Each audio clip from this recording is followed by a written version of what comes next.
Okay. So tonight we are excited to speak with Will Humphrey, better known by his social media personality, Will on a Whim, about his journey with natural hair and the impact that reframing natural hair as self-care has had on his interpersonal relationships and personal health. Hailing from Phoenix, Arizona, Will is a social media content creator whose focus is hair care as self-care. His videos across YouTube and Instagram have inspired deeper conversations about identity. Publications like The Root, Naturally Curly, Glitter Magazine, and most recently, Medium's Level Magazine have all recognized him for opening up space for men in the hair care community. Beyond social media, Will is working to provide natural hair resources to both foster youth and parents who may not have much experience with Black hair. And for those of you that did not know, Will is a Brown University alumni from the class of 2016. As for the structure of today's event, we will hear from Will first, and then he will open it up and lead us in a conversation and ask us a few questions and give us space to ask him a few questions. So without further ado, I will turn it over to Will to start our conversation. Woo! I get to unmute myself. Yes. Okay, so hello everyone. My name is Will. That was a lovely introduction. Thank you so much for that. I did go to Brown back in oh child, it was like a long time ago, it feels, but it really wasn't that long ago. It was back in 2012 is when I started. And that's really where I sort of started sort of my own natural hair journey. So I want to like paint sort of the landscape, what it was like for natural hair at that time in 2012. So for me, I mean, y'all were around, I'm sure, so some of y'all know. It wasn't like 30,000 years ago. But for me in college, um, I I was on YouTube prior to going to Brown University, and I had started to see sort of like this natural hair wave happening on YouTube. YouTube was like a really big force in like educating a lot of people about natural hair. It was a way for people to just like share their experiences. And so names that might ring a bell, Natural 85, people like that were sharing their experiences on natural hair. And I didn't necessarily feel like that was a movement necessarily for me specifically because of my childhood. So I was in foster care when I was younger. I was a foster child for the first 13 years of my life. And so this little like Black boy just being tossed around from sort of home to home. It's the stereotypical story, right? You get placed in a bunch of different homes. And every single home I went in, whether it was like a white family, a Black family, whatever, none of them really knew how to take care of my hair. And a lot of them actually pressured me not to even think about my hair because I was a boy. And when you're a boy, you're not supposed to have long hair. And like that's, you sort of get this ceremonious first haircut. And then from there, it's just haircut after haircut after haircut. And that's what you do. You cut off your hair to be a boy and a man. And so that was my experience in foster care. Uh, and it became so routine for me that like when it did come time for like this whole natural hair wave in college, like at the beginning of college, I didn't feel like it was something for me. Like, I was like, I wanted to participate. I remember seeing this like one boy in third grade in reading class in third grade at Washington Avenue Elementary School, and he would have like these cornrows, and I used to like stare. I used to sit in the back of the class, and I used to stare at his hair. I used to be like, I used to be like, oh my god, like I want to do that. Like I want to get on that wave. I want to have like long hair. It looks cool. It looks interesting. Like he's over there having fun with this stuff that literally just grows out of his hair. Like that's cool. Like magical braids. And this was like during the time of like we had B2K, we had Omarion, we had all these people who were growing out there who had long hair. Um, but I even at that age I sort of saw that like if you had long hair, you also had to compensate your masculinity in some other way. You had to like have muscles, or you had to like be in a boy band, like all these things. So still, I sort of felt like it wasn't something that I was necessarily going to be welcomed with if I had natural hair or longer hair. So at the beginning of college, like I said, I was like, I don't know if this is for me. But then, shout out to all the Black girls, shout out to all the Black girls Brown back in 2012 who also I think were having their own experiences with coming like transitioning out of permed hair. So like all my friends did the big chop. It was like a big chop police, like big chop party, 2012. Everybody was just chopping out their hair. It was very much um I'm pretty sure there's a song about this. I can't even remember it right now. But it was giving us very much India Ivory. Everybody's like returning to their roots. It was like very like lovely. And so I was like, wow, this is so interesting. Like all my friends are really just like cutting off their hair and they're starting to realize that their identity is like highly tied to their hair. And I was like, what is that about? That's interesting. And like they were just doing it with so much freedom. They were just like snaps, like cutting it off. And I was like, okay, if they can do that, I can grow out my hair now. I can do whatever I want. I don't have to like really be tied to like these antiquated ideas that like a man can't grow long hair, or I don't have to continue with these ceremonious routine haircuts to for whatever reason. I can kind of just do what I want. I can like build my own identity here at Brown, and everybody seemed like pretty okay with it. And I had all my, black sisters just like there to egg me on as well. And so I joined in my own sort of lane. Um, and like all of us, I think I didn't know what I was doing. Child, just like all I did was I just stopped getting haircuts. I got like there was this barbershop like maybe a few miles off campus, and I would walk there every weekend for like the first year at Brown. And then sophomore year is when I was like, I'm not going there anymore because one, every time I would go there, they would complain about my hair. I don't know if y'all have experienced this like in beauty salons and stuff like that, but like people will complain. Gas reaction. Listen, like they would complain about my hair. They would be like, this is too thick, and they would try to make me feel bad for waiting too long to come back.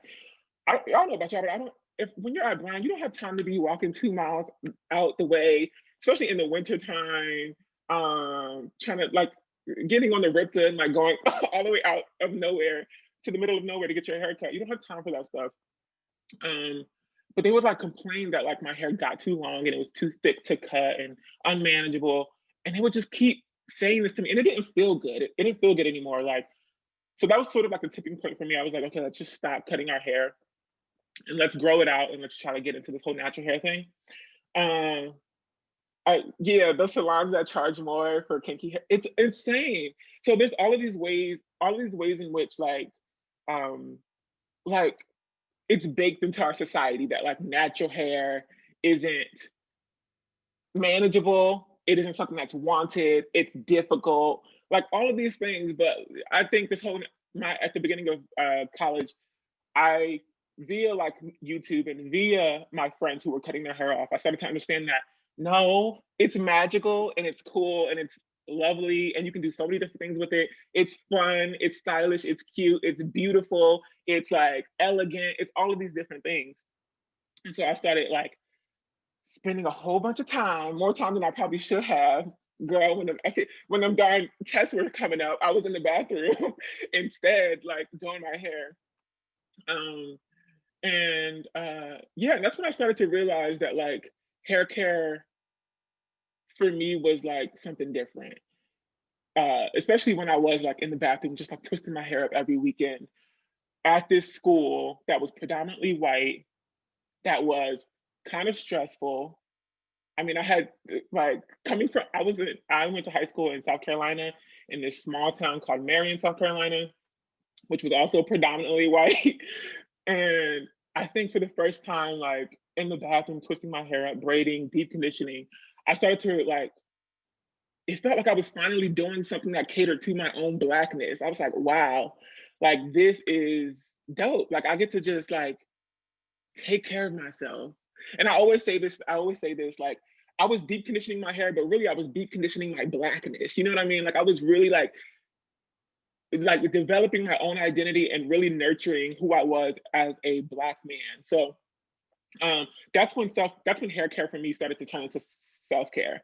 So to say word, exactly word. I was really like in there deconditioning my Blackness. And so that's when I was like, I felt like a ton of stress relief every time I would do my hair every single week. And in turn, I think I was rewarded when you sort of like treat your Blackness well, when you talk to yourself kindly, and when you take care of the things that are emblematic of your Blackness, it sort of rewards you. And so, like I said, I got like stress relief, and I started to have better relationships with my friends, and like all these things because I had a time for me to like chill out. Um, and so yeah, that's sort of how like the hair care turned into self care for me there, and it started to sort of weave into also my journey with my own identity. So yeah, that's pretty much that's the story, pretty much. And I think this is where I really want to ask you all. Somebody said natural. I missed this, but Denita said natural 85 birthed my natural hair journey. So I know. We love Whitney. Whitney has like a whole hair care line now, so that's dope. But I really want to sort of turn past the mic, you know what I mean, and ask you all sort of what the landscape is for you right now in terms of being at Brown and having natural hair. Do you feel like maybe it's accepted? Do people sort of like look at you weird? Do you get, because I remember there was one moment that really like irked me when I was in organic chemistry lab, and the lab director was like, is that like, I remember I used to do mini twists all the time. And then one day I showed up like after winter break with like my afro. And then my lab director marked me absent. They marked me absent because they were like, they didn't think it was me. They didn't know. They thought it was somebody else. So they marked me absent. And I had to like go and be like, right, reaction phase. Cause listen, cause like this is what happened. This is what I want to ask y'all. Like, are y'all experiencing even professionally that like these little microaggressions where people are like, oh my God, your hair grew so long in like just 1 week, knowing that you just took like you just got some braids or something or whatever it was. So I don't know, what's y'all's experiences? Have you had any weird experiences? And also like, do y'all feel like y'all are a part of a community among like the Black students with natural hair at Brown? So feel free to answer, anyone. I know this is always awkward, like passing the mic, but the way class is still held. Okay. I guess I can start, but I totally urge all of you guys to totally chip in and even turn on your videos if you feel comfortable. But I guess I feel like at Brown, a lot of non-Black people these days are kind of afraid at Brown to be seen as racist. So a lot of the time, it would be like the smallest microaggression or just like actual pure ignorance that I've experienced for the most part, where like one time I took out my braids and someone was like, oh my gosh, like nice haircut. And I was like, oh, like they really meant well, but it's just no, sweetie. Like I was like, these were extensions. And I feel like I just have had that conversation with a lot of people where, I know in high school, this boy told me like, oh, you only wash your hair like every 2 weeks or whatever. And I was like, yeah. And he was like, oh, that's grody. I feel like that particular word. And I was like, isn't it grody that you have to wash your hair every day? I was like, So right. I don't know if anyone else has other experiences like that, but I just want to comment on that real quick. Because so what I do nowadays, because so I moved to Phoenix recently, Arizona, from the East Coast, because I'm not doing those 30-degree winters. No, ma'am. I'm not doing those 10-degree winters. I remember one time I was at Brown, I was freezing and starving, and I was like, I need to go to CVS. I walked out of my apartment for 5 minutes and I turned right back around because I almost froze to death. So no, so I moved to the other side of the country because it's warmer, period. But anyway, I moved here and I was like, okay, let's like try to make friends here. It's like kind of difficult making friends post grad. So you have to like join clubs and stuff. So I was like, let's get out, let's like join something. So I joined this like choir. Girl, I can't sing, vocals is chopped, but I was like, this is the only way that I can like make friends here. So I joined the choir and I go and it's like all white people. And I'm like, that's fine. It's fine, whatever. It's fine. I'll just go and like still make friends, whatever. And the second rehearsal, I'm like standing next to the choir, like one of the executive boards of the choir, board members, and they turned to me and I like had the first day I showed up with my afro out. The next rehearsal I showed up with braids, and they turned to me and they go, "Oh my God! Like you like tamed all that wildness." I was, I was like, "Yo!" When I say right, when I was like, when I tell y'all I got like so like my body froze over, like I was like, this can't be real. I was like, this cannot be real. But the thing is, like what you need to do is you like need to make them feel uncomfortable for saying that. So I'm like bold with it now. Before I would just like I would be like, oh, that was so bad. Then I would go like vent to one of my friends or whatever. But now I just make them feel uncomfortable. So I'm like, so I turned back and I was like, we canceled that term, sir. We do not use wild to describe black hair anymore. Sorry, but you can. And then I moved. And then I moved to like another spot in the choir. So like that's a good tactic when you said like you have to wash your hair every day. Like that's grody. Like just come up with some comebacks and just like read them to filth and like move on. Don't let people make you feel uncomfortable. Turn it back onto them. So if they're gonna microaggress you, go turn it around. Turn it right around. Whatever. What's that little saying we used to say when we were younger? I'm your rubber, I'm glue, whatever you say. Wait, something like that. You know, one of y'all knows what I'm talking about. But yeah, let's keep going. I want to hear some more experiences. What has natural hair been like for you? Um, oh, is it okay if I go? Yeah, go ahead, do your thing. Okay. Oh, well, first of all, I just want to tell you that I love you. Like, Oh, thank so you. great. I watch you all the time.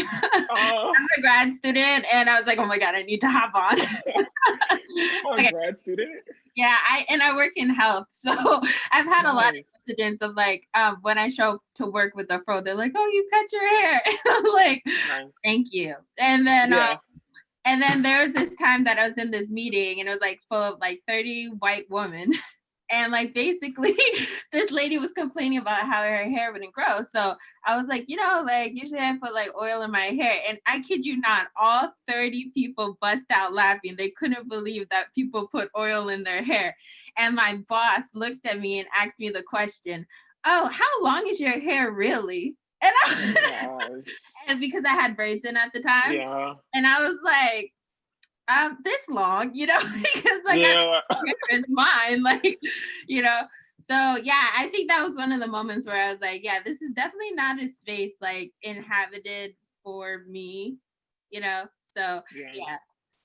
I feel you. Like in these moments, it sucks that we kind of have to do the work, but we kind of have to. In those moments, it's okay. Like give yourself grace, be kind to yourself. You don't have to like fight every battle, but like in these moments, sometimes it is good to like make other people feel uncomfortable a little bit, challenge like how they think about you and the things that sort of make you black. So, you have to just be like, you have to just go. Like I remember I have all these experiences I can tie in, but like I after college, I was like looking for jobs. It was kind of difficult. And I thought I started to think that maybe it had something to do with the way that I was showing up to interviews. Like I had my hair out. I was like this black kid, just like, Yeah. always rushing in with my natural hair. Like we're not trying to hire nobody with like puffs. Like I don't Right, know. right. That's what I thought was happening. But then I was like, no, let's not give in. Let's keep being who I am and being who I am loudly. And I remember one time this was after like a few years into my YouTube channel. I like stormed into this white man's office. The audacity of me back then. I stormed into this white man's office who owned this like furniture company, and I was just like, "You're gonna give me a job," and I had my like, I was like today, and you're gonna give me a job, and I'm gonna wear my natural hair, and I had my natural hair out, And I like looped in natural hair to my interview. I like started talking about what my natural hair did for me and like how I was working with it on YouTube. And he was like really impressed. I don't know. So like you can't like sometimes like when you give in to and let sort of let people shape how you are in the world, sometimes you're like missing out on opportunities. Or it kind of works as a disadvantage sometimes. So I would say definitely when you show up to these spaces, show up and show up loudly. Be who you are. Wear your natural hair. I think it's always beautiful when I see just, especially, oh my God, a Black woman who's just like super confident and they just have their natural hair and they're just doing their thing. It's always so inspiring, and you can't help but be like, that's magical. So like, yeah. you know what I mean? So like, Yeah, totally. do you? And I'm sorry you had to go through that experience. Jesus. Oh, it's okay. It's definitely a learning experience, and you definitely gave me like a up for the day, you know? Cool. Okay, anybody else? What's the community like? Like, what do y'all share products, or do you have friends who like talk about natural hair and curly hair routines? Do y'all have time for this? Like, what's the tea?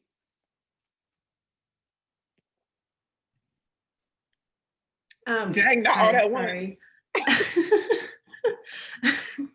Well, I'm a freshman, so I'm not on campus yet, and I don't actually know anyone. So sorry that you didn't get to go yet. But sort of building off of what we were just talking about, like I would be at school and like everyone like at least once a week would like ask me if I got a haircut. And I'm sure as you guys know, like your hair has like a different length every day. It's like doing something different every day. So I'm always just like, no, like I just like washed it like yesterday instead of like a few days ago. And it was just be like so, and it's like I really like want my hair to grow and stuff. So it'd be so frustrating. People would ask me if I got a haircut. I'm just like, no, like I really haven't. Yeah. Yeah, but also like what you were saying about like being like super bold with your curls and stuff. Like I feel like I lived so much of my life trying to like hide my curls, but like now it's like my curls make me feel like the most confident. So that was like, but that's been like a experience that I've had. So. Nice. I love it. See, I love this. This makes me so happy to hear that people are also sort of having this experience, because it's not just hair. It's not like people always try to make it seem like, oh, it's just hair. For me, it's like more than that. It really does like affect who you are, how you're feeling, your mental health. And it is and thinking about that and being intentional about that is self-care. So I always say, like, with the boldness, like my hair sort of shows up before I do. So I have to constantly be like, it gives me sort of like a bar that I have to like, what am I trying to say, child? It gives me like a standard that I sort of am always like striving to be at. So when I go into a room, when I go to an event or something, my hair is like kind of what people look at first. And it shows up, and it shows up boldly and loudly and confidently. And I sort of it's always sort of like pulling me along with it. And I'm thankful for that. So yeah, like let your hair teach you stuff. You know what I mean? Okay, anybody else? I can go ahead. Cool. Just like in terms of like experiences on campus, just like one like vivid like memory I have is just like about like the day I took out my braids. Like everyone was just like so fascinated, and I was just like, what is happening? Like, why is like I'm just like in my bed in my PJs like going at it. We were watching a movie, but I was like, y'all, there's a movie going on. Like, why are you all looking at me? Like, if you were so fascinated, you could watch a YouTube video. And I fully said that, and then they were like, okay, Right. like leave her alone. But I was like, this is like uncomfortable. Like I just remember like that fascination of like me doing this like basic process, like not even well, you know. People, no, truly. What's always really weird for me is that like white people turn into like what am I trying? What's the word? Okay, because I'm like losing my memory slowly. Like, what are the people who like will go and study a culture? They'll go and then they'll write up an ethnography. What are they called? Anthropologists. Thank you so much. Anthropologists. They turn into like anthropologists when they see you being Black. They start asking all these weird questions, and they're like, so like, they're like, it's like they're trying to like understand some like what somebody's laughing at me in the comments. But they always like try to ask you in like such a white anthropologist way. And they try to like discover like the culture behind what you're doing. It's like, no, girl, I'm just taking out my braids. Like, you know what I mean? But they just go and they go, wow, so what is that? Like, how, that's so interesting. As if they're like on some like African safari and we're like some animals or something. So that's also interesting. And that's also a moment where you try to make them feel uncomfortable for doing that because you are a human being, you're not an animal, it's disrespect. And like really, really quickly going off of that, this just like really triggered some vivid memories of when I was 6. So I'm from Metro Detroit, which is really segregated. Like there are Black schools and white schools, like where I'm from. So I lived around all Black people until I was 6, and then for the first grade I moved to like a super white city.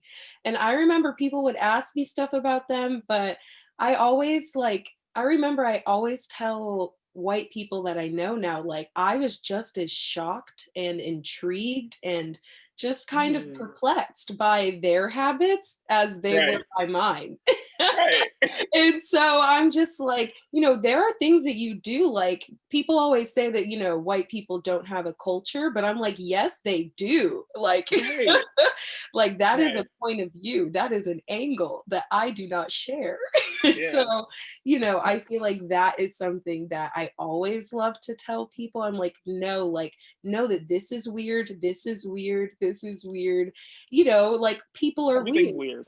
People are weird, right? And so like I'm not saying that Black people don't do weird things, but I need them to know. Right. No, human beings are weird. I feel like I'm constantly looking at Earth like from like a alien perspective, and I'm always like looking at us kind of like anthropology, I guess, where I'm looking at us and I'm like, everything we do is like really bizarre, but that's neither here nor there. That's my own my own issues. Are there any and I think you all have some questions for me, but are there any of you out there who like have maybe some grief with your own particular identity and fitting that in with natural hair maybe? So for example, I personally had someone at Brown who was Black tell me that I wasn't Black enough. And it was like, it happened very early. I know people looking confused and I see your faces. But it happened very early in my college career and I rarely talk about it. I talked about it with like some friends, but I remember somebody telling me that I wasn't Black enough, and I'm not sure exactly why they said that, but I think it had to do with my hair. Like maybe my hair was like looser than normal, right? And it probably has something to do with the fact that I missed a few BSU meetings, but but like that's neither here nor there. I was a busy person. We all were busy. But I don't know, sometimes I like always am trying to use my privilege to look out for like people out there who maybe don't feel like, I don't know, like they fit in necessarily with like what Black is at Brown. Because I know that whether people talked about it or not, when I was at Brown, there was like a quintessential Black scholar at Brown. And it was just like you had to have like, I don't know, you just had to like be present at all of the events and you had to have like a specific kind of hair. It was very interesting. And maybe that also has something to do with like me being a man and let's say dear white people vibes. Yeah, kind of like that. So I just want to know like what's the tea? I don't know if that even made sense, but like, have y'all had any experiences with like not feeling Black enough and whether or not that had anything to do with your hair? I have a question. Well, not really a question, but just something that I've been contemplating lately because I went natural my sophomore year of high school, and before that I'd been getting my hair flat ironed like once every 2 weeks, so my hair was always straight. And like since I've gone natural, like I've learned to like love my curly hair. I've like experimented with like different products and styles and things like that. But like occasionally I'll get like these like sudden desires to straighten my hair. Just like one, so I can see how long it's gotten. Like two, just because like I like the aesthetic, but like I guess what I'm asking myself is like, why do I like the way my hair looks straight? Why do I want to flat iron it again, like to experiment, or you know, like things like that. And like I don't know if that's like I don't know if that's playing into kind of like Eurocentric standards of beauty, or is it, you know, perfectly valid for a Black person just want to experiment with their hair straight? I don't know, but that's just been something that's been on my mind lately. Okay, so I want to see if anybody else has like maybe some input on that. I mean, I have what I think, but does anybody else sort of like want to comment on that or offer advice? Oh, sorry, you go. No, you go. Freshman. Well, so yeah, I also straightened my hair most of my life, and it was like really hard, like feeling Black a lot of the time. Like I feel like that was a big part of that, was because like I didn't have hair like a lot of my classmates. And I grew up in like majority white areas in a majority white school, so that also didn't really help. But yeah, like I also like I haven't like stopped straightening my hair like way like not that long ago. But like so I'm still like super like in my curly hair mode. So I'm like I like straighten my hair would like just revert me back to that like place I was that I didn't want, like that I wasn't really like affirming my identity in the way that I wanted to. But I feel like I still like there are still like I want to like try styling it different ways, and I like that could be straightening it. Like I wasn't straightening it in a way that protected my hair. So if I actually learned how to do it in a way that was healthy, then I would totally be open to it. Like okay, yeah, that's kind of what I was gonna say is like natural hair is magical in that you can straighten it. Like that's also kind of a cool thing that we can do. We can like do so many things with it, just as you would braid your hair up, or you would do bantu knots or cornrows or whatever it is. It's like straightening your hair is also a like an option on the board. But it also is important, like you were saying, to think about it a little bit and like ask yourself, always like be in conversation with yourself as to why you're straightening your hair, and just to continue to affirm yourself, you know what I mean? Be like, okay, my hair is beautiful no matter how it looks. And even if you wanted to perm your hair, it's okay. You can do what you want with your hair, you know what I mean? And while I am like, yes, everybody, I would encourage everybody to go natural, because like I said, it does have lots of sort of internal benefits, like in terms of like it creating a relationship with yourself and your identity. I still think that like Black hair is magical, and it can do a whole bunch of stuff. So like it doesn't mean that you're not Black because you straightened your hair, or even because you permed your hair. You can, you know, take care of your hair, make sure it's healthy, you know what I mean? Take care of it. It's a part of you, you know what I mean? So that's interesting, and I'm glad you brought that up. Some people might be like, oh, I don't know about all that. Well, I don't know about the permanent stuff, but listen, it's just something that people do. Just make sure you're doing it in the healthiest way possible, so that you don't look like Cynthia from Rugrats. I don't know if some of y'all know what that is, but like you don't want to look jacked up like something like a Rottweiler got a hold to your hair. Okay. All right. I don't know if you all had questions for me. That was a good discussion. Thank you for giving me the tea on what it is at Brown, like what it's like for y'all with natural hair. But I think there's some questions for me, maybe. Oh, can I share a positive experience first? Yes, positive experiences. So let's talk about that. You were talking about like for me and my friend group. Me and my friend both had box braids in the beginning of the semester. I'm a sophomore, so last year fall, and we both took it out at the same time. So like we were like undoing each other's braids, and it was like 5 of us, and our friends who didn't have braids were helping us. And then like I did her hair, and like she was doing my hair, and it was like really fun experience. So like at least I have had some good experiences with just being in my natural hair and like talking about natural hair with my friends and stuff like that. And we all have like different textures and stuff, so it's like nice to see like what other people use and like gives tips and stuff like that. And like for negative experiences, One thing that's so funny to me is that when I change up my hair, like if I take my braids out, or even if I like put my hair down when I'm usually wearing a bun, like there's that like weird compliment thing that's like, oh, you changed your hair. And I'm like, yeah. And then they're like, oh yeah, it looks nice. And I'm like, right. Okay. So it's like a half compliment thing. And that is so funny to me. I also went to a predominantly white high school. So like I'm used to it. So it doesn't bother me anymore. But I just find it so funny that it's like you need to notice and like express that you've noticed that I've changed my hair. Like it's obvious. Yes, I know I changed my hair. We all know it has changed. Very, No, very that's funny. good. And I'm happy to hear like the positive experiences that happen also at Brown with Natural Hair, and like the community behind it. Because that's what it was for me. We built relationships based off of our confusion. We were all confused. We were like, we don't know what to do with our hair. Like, we have to meet, convene. You know what I mean? Like, let's go out to the woods at like 2 a.m. and let's like talk about this when we have time. Um, so it's nice to see that like y'all are actually like sharing products and tips and like helping each other with their hair. That also saves time. You know what I mean? Because if you were there like taking out your hair yourself, probably would have taken a lot longer. Which is also something I wanted to touch on. I don't know if we still have time for that, but like, how are y'all fitting natural hair into your schedules? Or maybe we can talk about that a little bit later. But yeah, that's that's all good stuff. Any questions, or did we answer the questions already? I know that the board has some questions. We have a few questions prepared, but if anyone has questions, feel free to jump in and ask.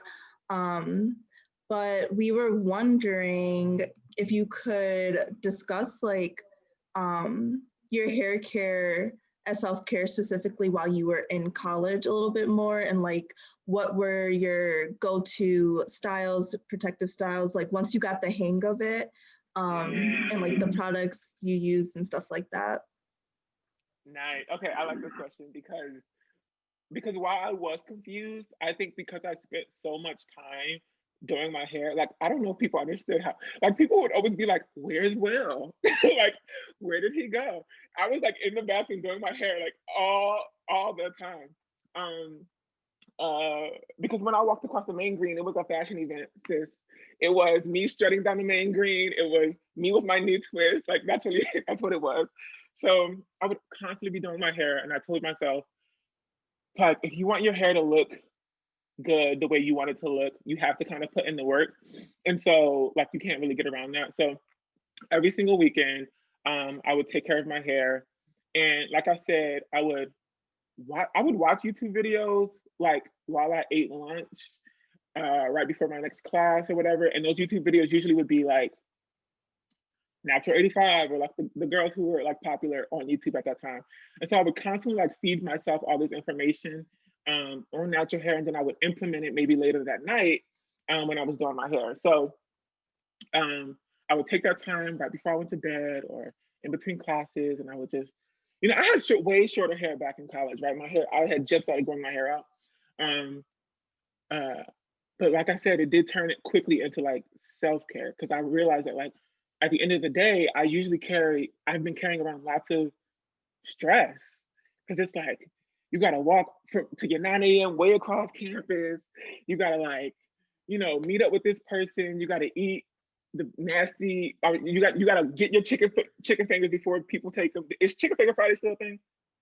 Okay, you got to make sure you get to the Vita to get your chicken fingers. It's like you have so much stuff going on. You got to get your homework done and study, and it can be very stressful. I know we're all like kind of warriors going to Brown, and we're like at this Ivy League, and there's so much.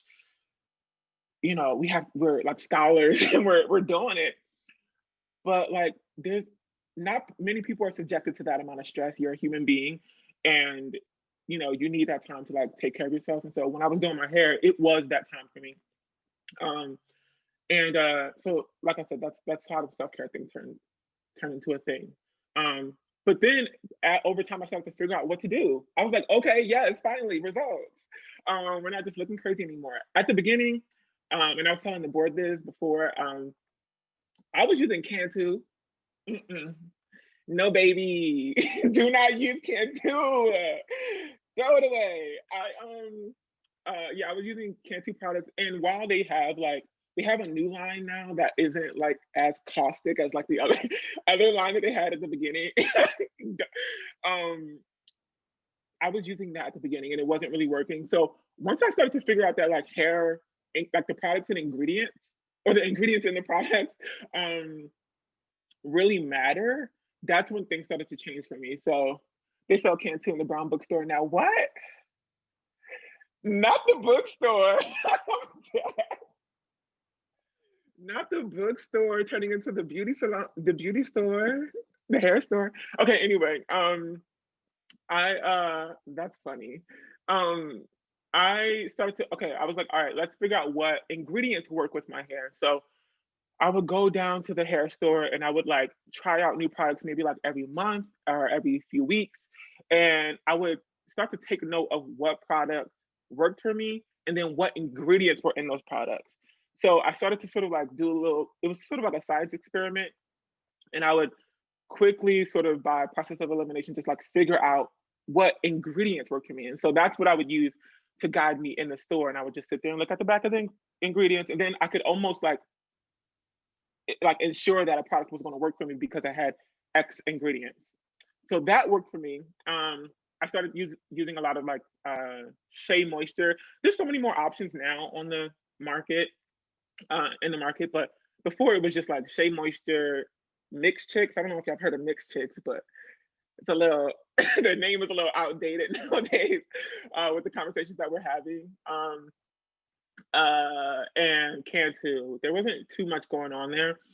But I was using lots of Shea Moisture, and Shea Moisture helped a lot. But so that was like in college, but now I'm using like totally different products, and we can get into like what products those are.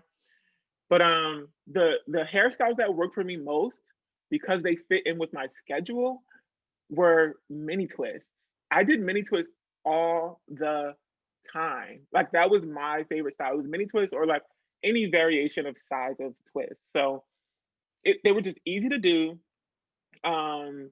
And they just stayed put. And I could like do different styles with them. You know, I could put the twist in the back down. So I had the versatility that quenched my, you know, thirst for like different hairstyles.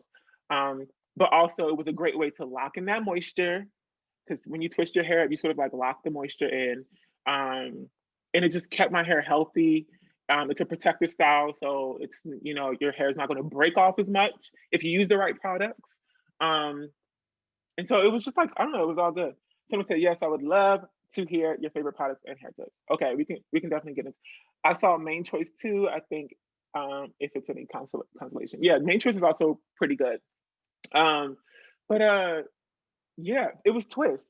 Twist did it for me. And also, I mean, like I was saying to the board that like there's always like a Black girl on campus who can do braids, and everybody just goes to her to get their hair done. That was really Jumi. It was Jumi. Shout out to Jumi back in 2012. She did my cornrows.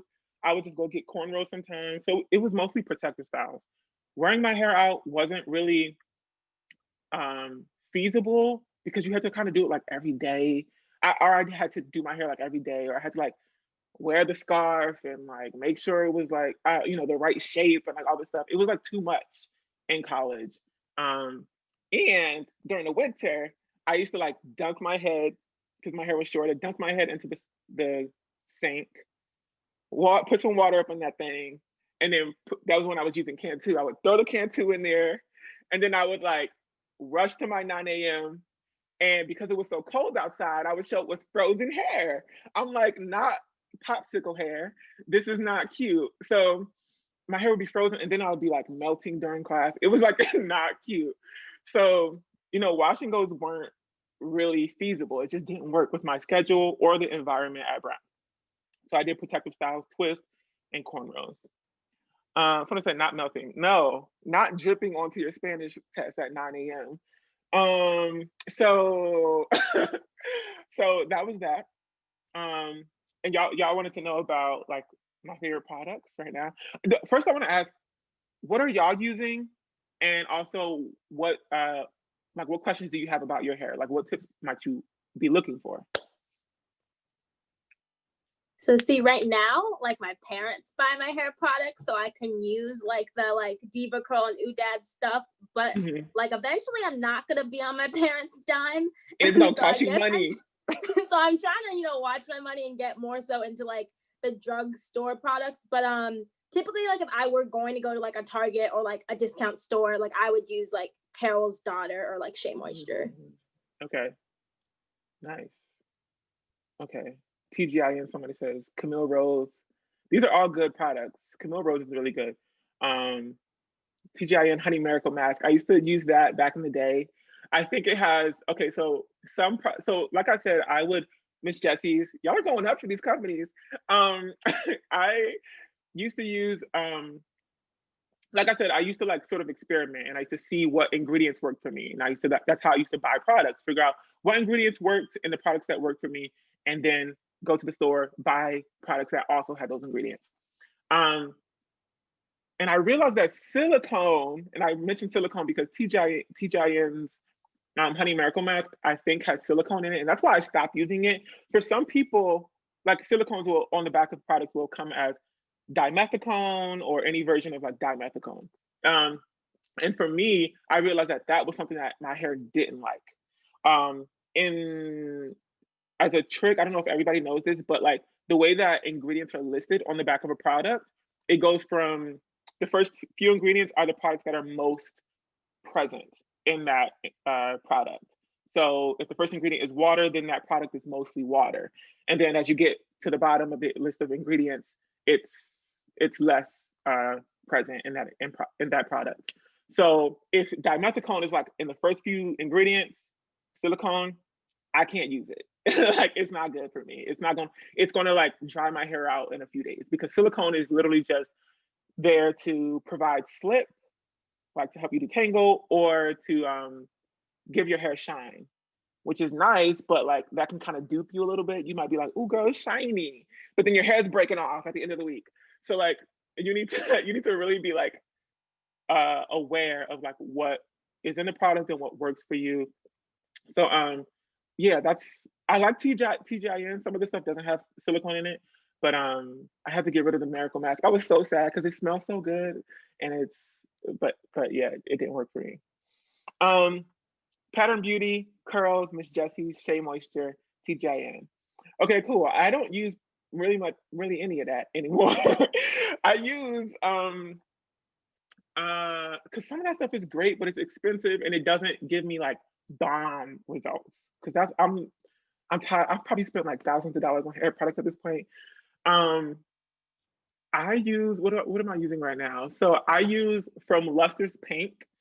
That's like an old school brand, but they said we're new school now. So they came out with a new line for like natural hair. It's the shea butter and coconut oil line.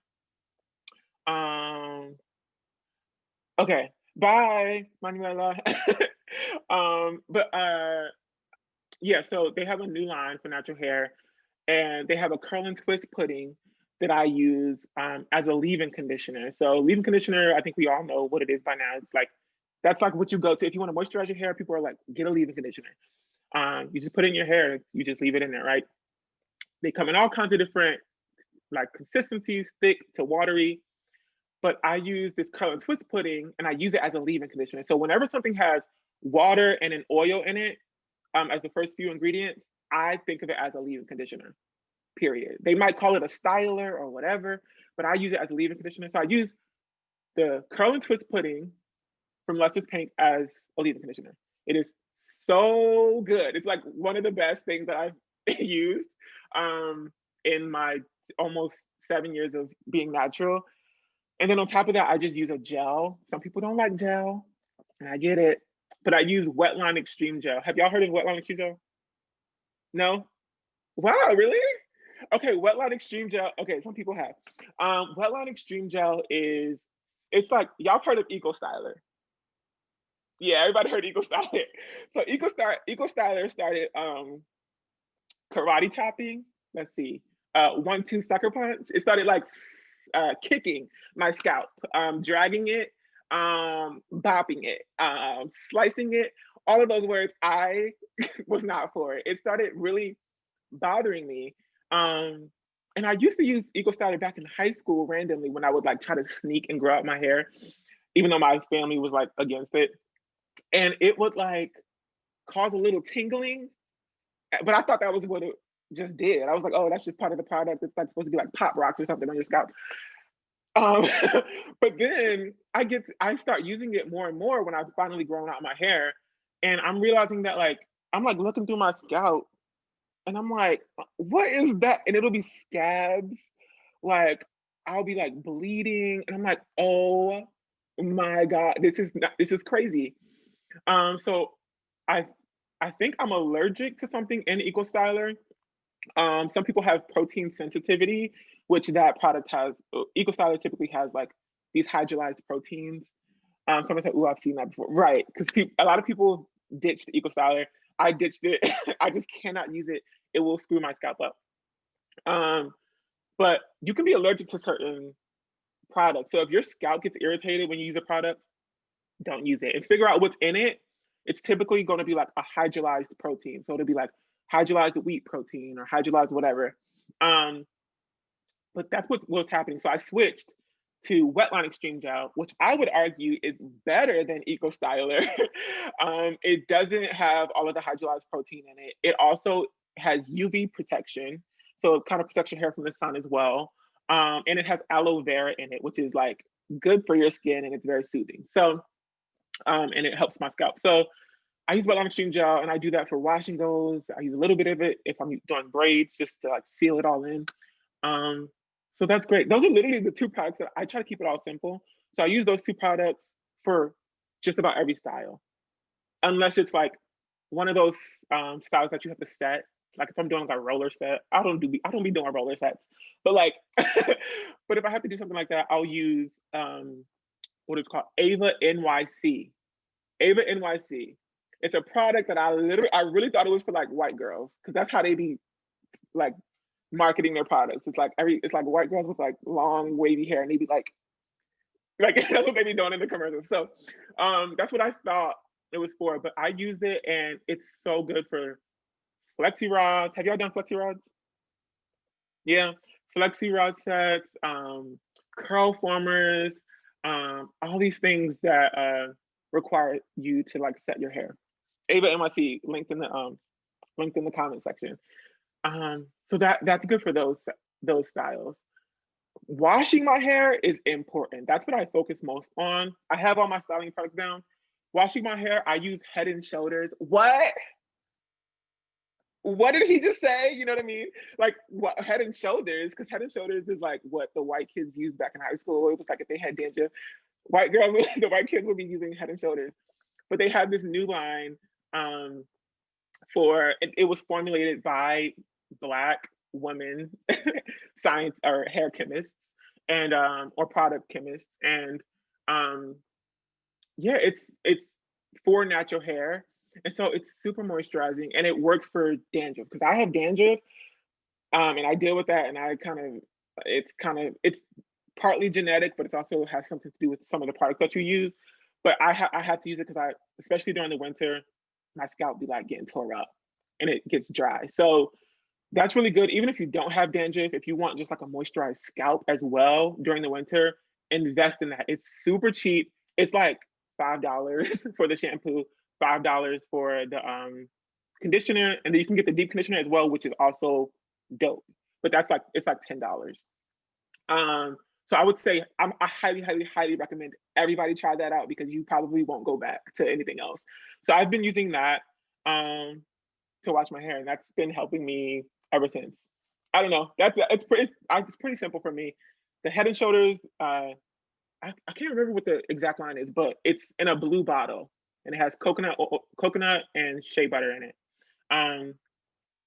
The shampoo, the conditioner, the deep conditioner, and then I use Lustrous Pink curl and twist pudding, and then I use the Wetline Extreme Gel. So there's that. That's what I use right now. Any questions? Anything y'all want to know, like tips? Are y'all having any issues with your hair and you're like, how do I figure this out? Like, what's the tea? Can you talk a little bit more about how you wash your hair in sections? Yeah. Okay, so yeah, I don't be doing this in the shower. Never that. I don't be, that's crazy to me. I know some people do, and I'm like, how are y'all doing that? One, I think it's important to work in sections because every single hair strand on your head, if you really want like thick, if your goal is like thick, long, protected hair, if that's your goal, you know, because that can be your goal, you should work in sections. You want to make sure that you're getting every section of your hair, because there will be times where you'll look through your hair and you'll be like, wait, like a piece of your hair will be way shorter than the rest of your hair. And you're like, what the heck? That's probably because your hair, you haven't been allowing your hair products to get every section of your hair. Our hair is really thick, you know what I mean? Natural hair is really thick. And so you have to really work in sections to like get all of the hair. So that's what I do. It also helps me with my scalp. I have to make sure I get every inch of my scalp. So working in sections really helps with that. Also, it helps me detangle a bit more easily. So I can detangle section by section instead of like trying to pick this big old thing and like trying to comb it out. Yeah, and which is also, it's important because when you detangle your hair and you're pulling apart the hair strands or whatever, maybe you're using a comb or a brush. I use my fingers because it gives me more control.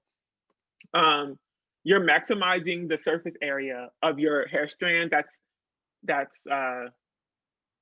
exposed to the product. So your product is really going to like get the whole hair strand. It's going to clean the whole thing out so that you can refill it with moisture or whatever product that you're going to put on it afterwards. So that's why I wash my hair in sections. I think it's really important. Random tips: using clips to hold up your sections, right? When you're not working on it is also helpful. Yeah, I go up in there. Thank you, Lauren. I go in there loaded up with in my shower. I go up there loaded up with hair bands on my wrist. I have clips on my ledge in my shower. I have a mirror in my shower as well. That is a grown person tip right there. Get a mirror for your shower. They make ones that just suction onto your thing. That way you can see what you're doing. So you can like see like you detangling your hair. You can see what's happening. You might, how many of y'all have, do y'all have mirrors in your shower? No, right. So I got a mirror and I was like, how have I been doing this without a mirror for so long? It helps you, like seeing helps you so much in the shower when you're washing your hair.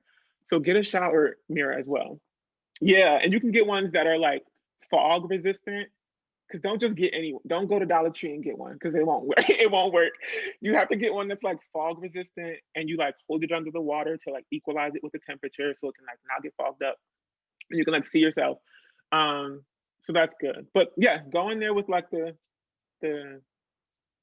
hair bands or the clips and hold sections out of the way while you're working in one area. Tangle teaser.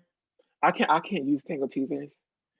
Child, that's scary to me. Tangle teasers are scary to me. Amazon has good shower mirrors for sure. Okay, any other tips? Any other questions? Oh, I just had a couple questions.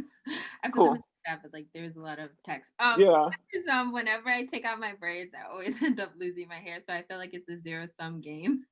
And it might just be because I'm too rough on my hair, like I should have more patience. But is there a way that you go about like taking out your braids or protective styles that like minimizes breakage?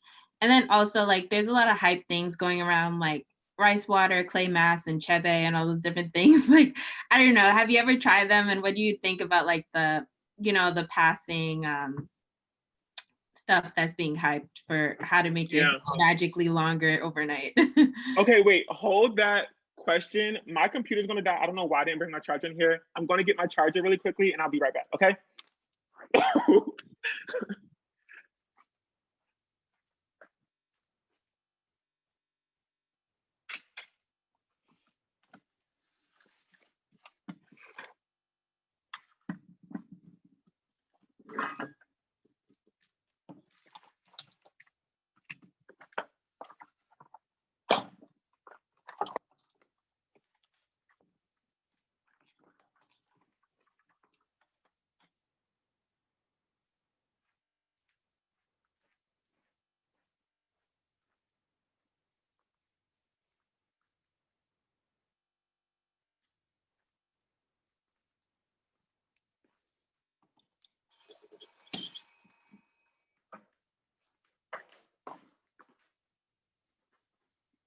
Oof, okay.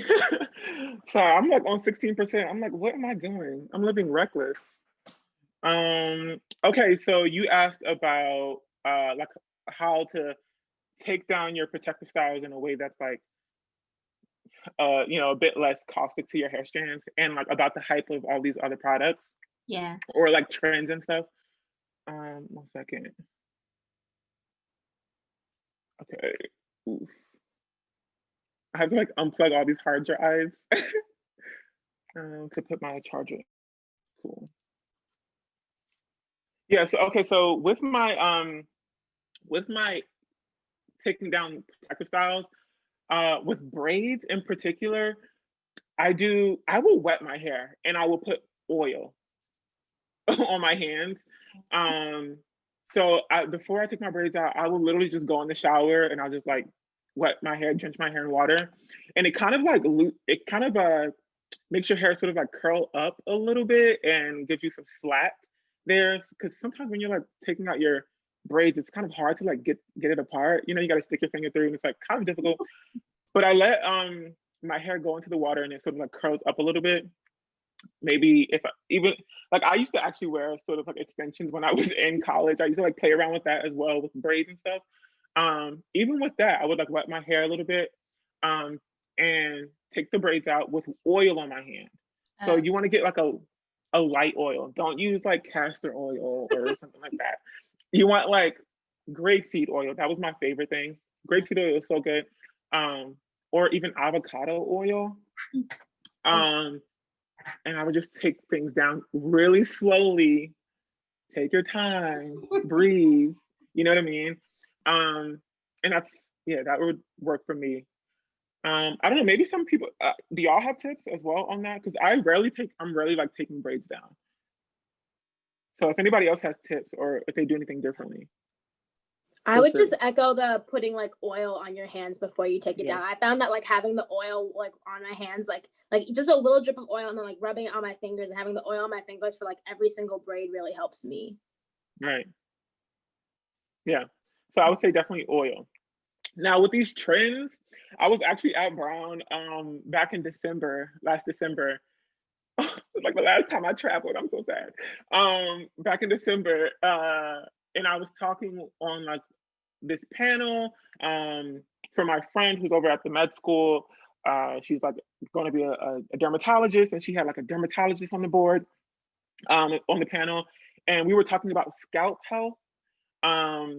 And we brought up some of these things that you were talking about, these trends that are happening on YouTube. And so there was like a dermatologist there who was like also giving her input on like these trends and stuff. And she was like appalled. She was like appalled at some of the things that just go around on YouTube and that we just do for no reason, just because we like saw somebody else do it. She was like, y'all ferment rice. Y'all do what? Rice water. Y'all just be like fermenting, just letting rice sit in a cup until it gets moldy and then put it in your hair. And I'm like, yeah, girl. I'm like, yes. Yep, that's what we do. So, but really, I try to stay away from those things because I know that YouTube, especially, is very much about like creating trends just because it gets you views. So you can't like just believe all of these like creators out there or like people who are or content creators out there, because some of them really just want to get somebody to watch their videos. That's really what it is. So for example, if you want to know specifically, like with the rice water, I tried it out, but I tried to give people sort of like the science behind it, why people do it. It's sort of like a miniature like protein treatment, but it really is in terms like if you think about it, like the dangers of it, meaning like it could give you a fungal infection versus like the benefits of it, which it's a very, very light, almost it's a very low level protein treatment. It's like not worth it. Just go get a protein treatment. You know what I mean? From the store. Like you don't have to do this rice water. I think people hyped it up. They were like, oh my God, like rice water. My hair grew like 17 inches in like 3 hours. No, it didn't. When your hair is wet, it's a bit more, people would do this thing. This is what I figured out. When your hair is dry, right, it doesn't have as much elasticity. But when your hair is wet, it can like stretch a little bit further. So you can actually be like look, my hair's like this long when it's dry. And then you can come back the next day and be like, I used the rice water. And they like just got out the shower. And so they pull their hair and their hair stretches a little bit longer. So it looks like the rice water did something to their hair, but it really didn't. Chubby powder, I haven't really heard of. I don't really know too much about. Well, I've heard of it, but I haven't tried it out. I would say just stick to the rivers and the rainbows and the lakes that you're used to. Like, you don't got to be doing all these like challenges and pot and all this stuff. Because I remember back in the day, there was this one challenge called like the upside down challenge or something, where you like laid on your back and put your head over your bed, and you like made sure your head was like upside down. And people were like, oh my God, like in a week, my hair grew longer. Because they thought that like the faces, no, because they thought like, they were like, so everybody was a scientist all of a sudden. So when you dip your head back for like 30 minutes every single night before you go to bed, you like, all the blood rushes to your head and it like feeds your hair follicles all of the nutrients it needs. And then your hair grows. And it's like, no, ma'am, you don't, that's not, you can't, that doesn't work. It doesn't work like that. So you got to realize that YouTube is full of just like a bunch of people, fallacy, lies, and fairy tales. So just be careful and like use your better judgment, you know? Yeah, thank you. I appreciate it. No worries. Okay, anything else? Yeah, and it is about a quarter past. Oh, bye, Okay. Faith. So I just wanted to like, if just out of respect for everyone's time, Yeah. I just wanted to, you know, if anyone has to go, feel free. But I guess like just as a formal closing, we can definitely stay past. Thank you again so much, Will, for joining us this No past worries. hour or so, just to talk about your natural hair journey and yeah, just your path to self-care through natural hair. It's been such a pleasure speaking with you, and I laughed so much on mute this hour. So yes, we hope to keep in touch with you and potentially meet again throughout down the line. Yeah, if anyone Cool has beans. any other questions, please feel free to ask, but I also want to put Will's socials that I know of in in the chat. So My social security number. oh my God, wait. I'm kidding. Oh yes, but I wanted to do a little group pic with the people who remain to be like to post on our Instagram. If you're okay with that, we can do that. But no, what is that thing called? No pressure. No pressure. But yes, if you want to stay on for a moment just to do that, and then we can all like be like pose or something. Okay, great. Let's see if this will work, you guys. Okay, everyone. Wait, is it wait? I'm Wait, gonna stop recording first. Oh, that sounds good. Okay, but how does this work? Is there like a countdown? Oh, I'm gonna do a countdown.